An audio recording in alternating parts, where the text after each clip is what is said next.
This probably has to be the most highly requested video ever on my channel, and I'm finally sitting down to talk to you guys about it. Hey guys, so as you can tell from this title, I'm going to be talking to you guys about how I go about making my revision notes, because ever since I've started doing my study with me videos, you guys have been asking me a lot of questions about how I make my notes. The massive ultimate question, how I write in straight lines on plain paper. But we're going to address all those questions in this video, and I'm just going to talk you through how I make my revision notes. So I hope that you guys find this video useful, but I mean, what works for some might not work for others. If it doesn't work for you, then that's fine. I'm not telling you that this is gonna work. I don't just make revision notes, it's just like one part of my big revision pipeline. So I know that because we're coming up to exam season, we are heading to the exams, I will be putting a lot more revision advice, revision tips videos and stuff like that on my channel. So if you want to see that, please hit the thumbs up. The sole reason for me making notes is so that I can, quite importantly, clarify my understanding. I can only really learn from the notes that I've made. I find it really difficult to learn something if somebody else has written it.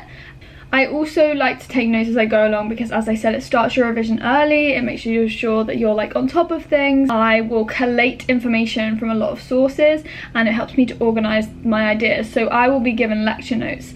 There will be PowerPoint slides online. You can look things up on the internet. There are textbooks where you can get information from. There are so many sources.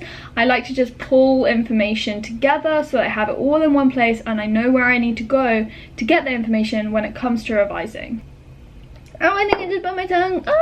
So what I'm going to do is I'm going to highlight some of the main issues and questions that you guys had, and I asked you on one of my Instagram posts to like comment some of the things that you wanted to know about the way I make my revision notes, so that was really useful. So I'm going to address some of those questions now in this video, and I'm also going to walk you through step by step me actually taking some notes so that you can see how I do it and the thought process that goes alongside. So a lot of you guys have identified I use plain paper and I don't use lined paper. As you can tell, this is one very fat booklet. It could have been new off the shelf. I only really started using plain paper to make my notes in maybe the past like year since I started at uni, and it's really changed the ball game because I find that whenever I now try and make notes on lined paper, I just can't do it. The lines are distracting for me. It also means that I can lay my notes out in a more flexible way. I'm not confined by the lines, and to me it's more visually appealing. Like, I want to learn that, and it seems to be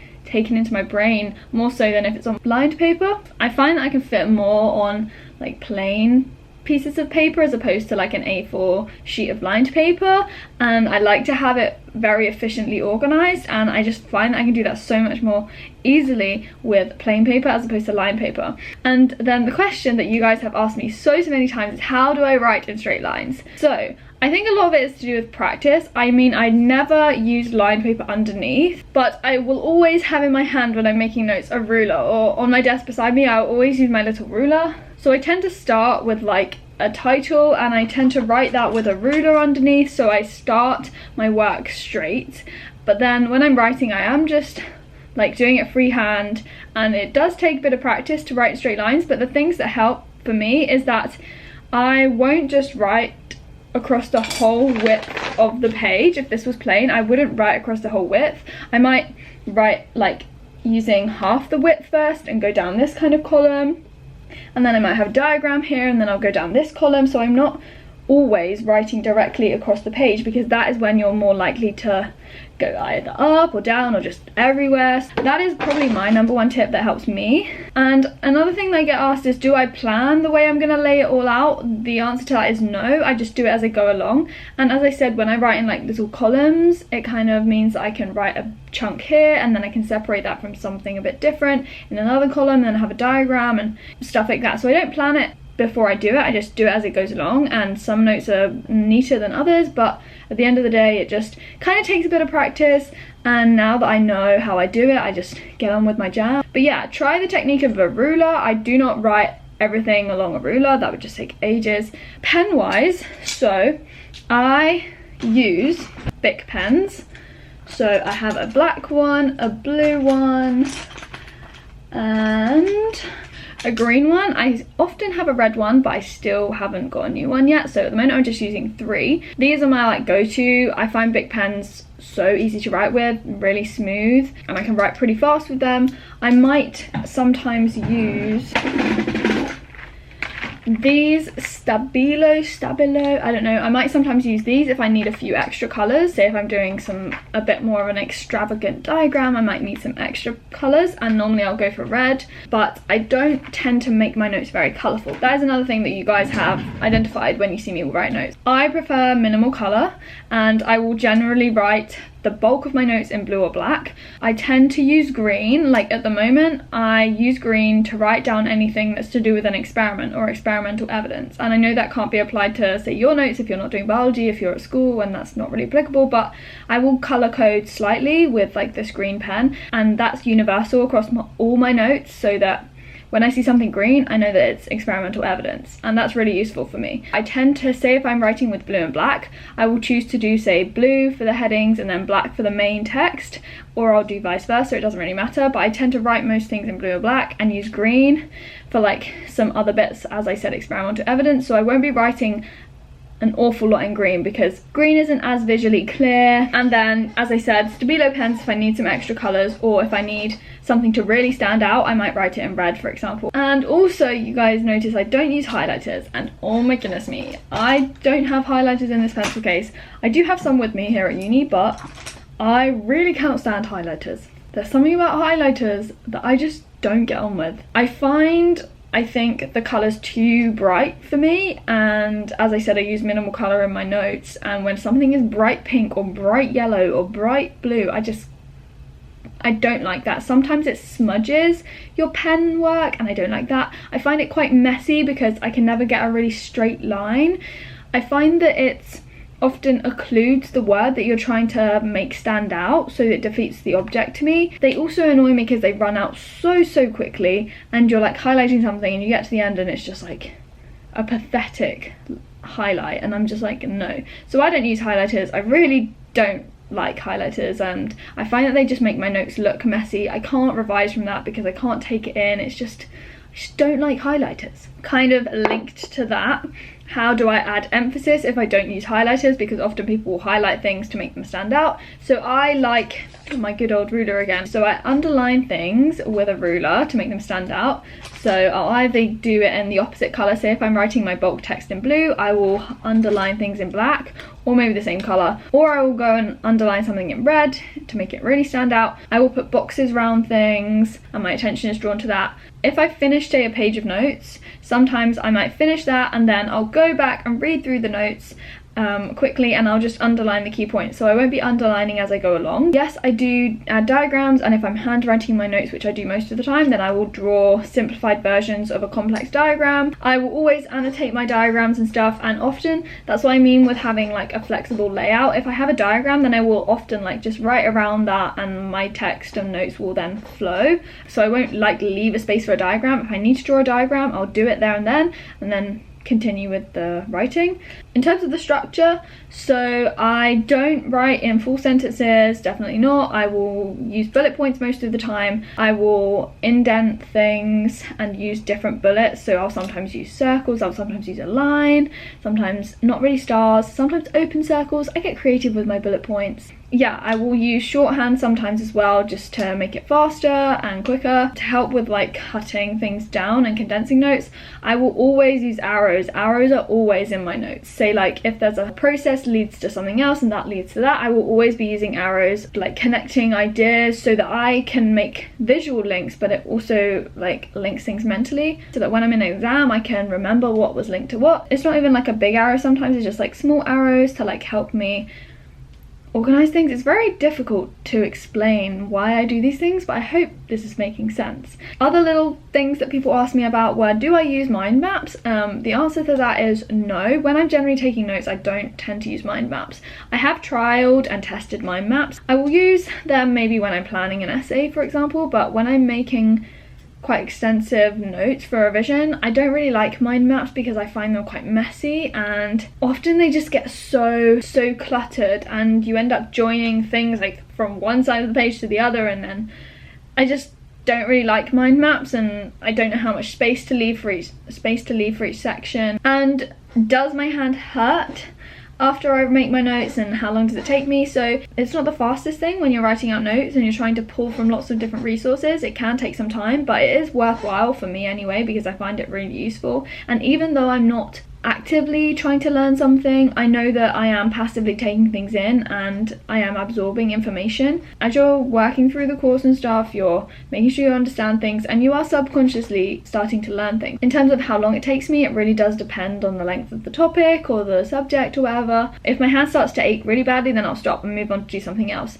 Sometimes I will make notes on the computer, however I find that I make them faster, yes, because you're just typing, but I don't tend to take things in as well. And in terms of content, how do I condense information? How do I deal with the information overload? As I said, there are loads of different resources that you can use to get the information from. So I've got lecture notes and PowerPoints and textbooks, and online there's so much stuff that I could read to get information. Before I make any notes, I will make sure that I have a broad kind of understanding, a broad overview of the topic. So I'll make sure that I've read the lecture notes before I go ahead and make them, or I've read some of the chapter in a textbook, so that I've got a broad overview of what I'm going to be making notes on. I will then choose the resource which I find most useful. So most of the time that is my lecture notes, because I have annotated them during the lecture and they're my primary go-to, but sometimes I might choose to work from a textbook directly instead if I find I understand the way something is written better. So often for me, I will choose my lecture notes, and I'll have the PowerPoint that goes with that lecture up on my screen at the same time. And then what I will do is I will just then work through the notes, make my own, not copies, but condensed version. To condense things, I will use bullet points, I will use diagrams. If something is summarized better in a diagram than in words, then I'll do that and I'll annotate it. As I said, I like to use lots of subheadings and arrows, shorthand, some flowcharts, and not full sentences. So if I find I don't understand something, I will then take that time to look it up. So I'll probably go to Google if it's a definition or something that I need to clarify, or I'll use a textbook if it's a broader concept.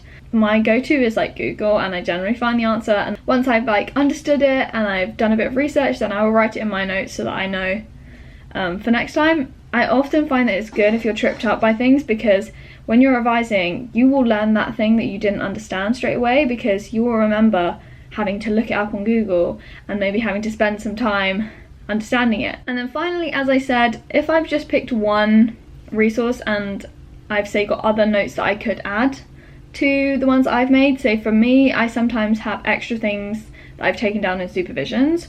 I will then maybe, once I finish those notes, I'll then go back and add some extra details if there are any, or maybe write things in a different way, rephrase it, but just add some arrows and maybe in a different colour. Wow.